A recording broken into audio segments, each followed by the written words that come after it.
Hi guys, it's Mina Marzano at Medicare Insiders. Today we're going to be talking about the power of following up, so stay tuned for more.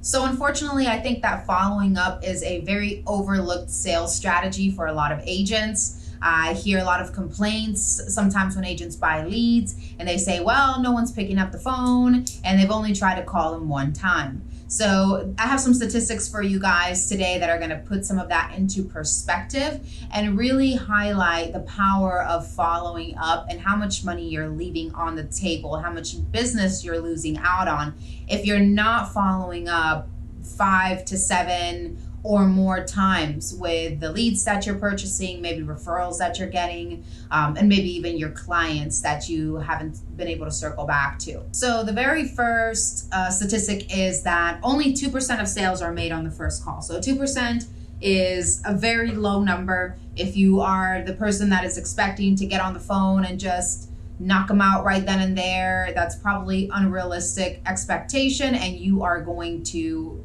be confronting a lot of disappointment on these calls. The truth of the matter is that people need to have different conversations. They might need to go back and review the information that you've provided to them. You might need to step back from that conversation and do some research of your own.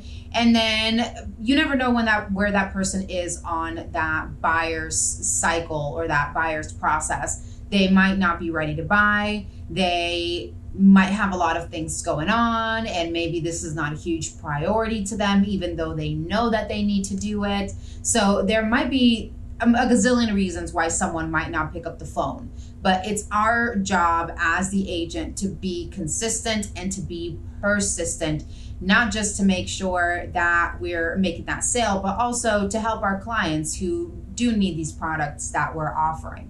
80% of sales require at least follow-ups before the sale is made. So if you're thinking that, again, you're going to get a sale on the very first try or maybe even on the second try, you might want to rethink that and prepare yourself for at least 5 follow-up calls at least 80% of the time. 44% of agents give up after just one try, and only 8% of salespeople actually do reach out more than the 5 times. So actually do have more than 5 follow-ups. So if only 8% of salespeople are reaching out more than 5 times and 80% of sales require at least 5 follow-ups, now what does that tell you? It tells you that a lot of agents are leaving money on the table. And if you are one of those 8%, then congratulations to you. You are probably taking a lot of agents' business who are not willing to do the job that you're doing. So keep that into perspective, guys. We don't want to be in that 44% of agents who give up after one try. We want to be in that 8% that are following up consistently and far and beyond that first attempt, second, third, fourth, fifth attempt. You want to be persistent in that. Next stat is 80% of calls go to voicemail and 90% of first-time voicemails are never returned. So if you're leaving one voicemail, again, it's not going to be enough. You need to follow up with that. And not only are we talking calls, but we can do text messages, we can do emails, 40% increase in conversion ratio if you send a text message right after you make that phone call. Emails, they are opened twice as much as phone calls are. 33% of people open up emails because of their subject line. So make sure that you are using something catchy, not too long, and include the person's name in the subject line. That seems to help as well. So keep those things in mind when you're compiling kind of your strategy for follow-ups. Gather not just the phone calls, but the text messages, the emails, and make sure that you're doing it consistently. At least I would say 7 or 8 times minimum, and then you can, move on from that. But at least try 7 or 8 times before you decide to pass up on that lead or referral.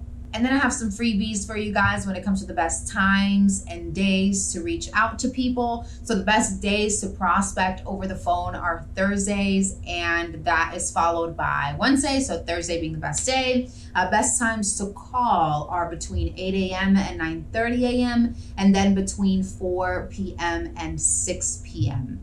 The best time for emails is Tuesday. Tuesdays have the highest open rates, and the best times are between 8 a.m. and 3 p.m. The most active period for emails is between 2 and 5 p.m. So these are definitely some things to consider, to keep in mind when you are coming up with your strategy for follow-ups. But the point is, you want to have a strategy in place, and you want to know what you're up against. You want to know that you are losing out on business if you are not doing your due diligence and following up with your clients and reaching out to your leads at least 8 times. You are going to leave money on the table. So I hope that this information has been useful to you all. That's all for today. Like, comment, share, subscribe, and I'll see you guys next time.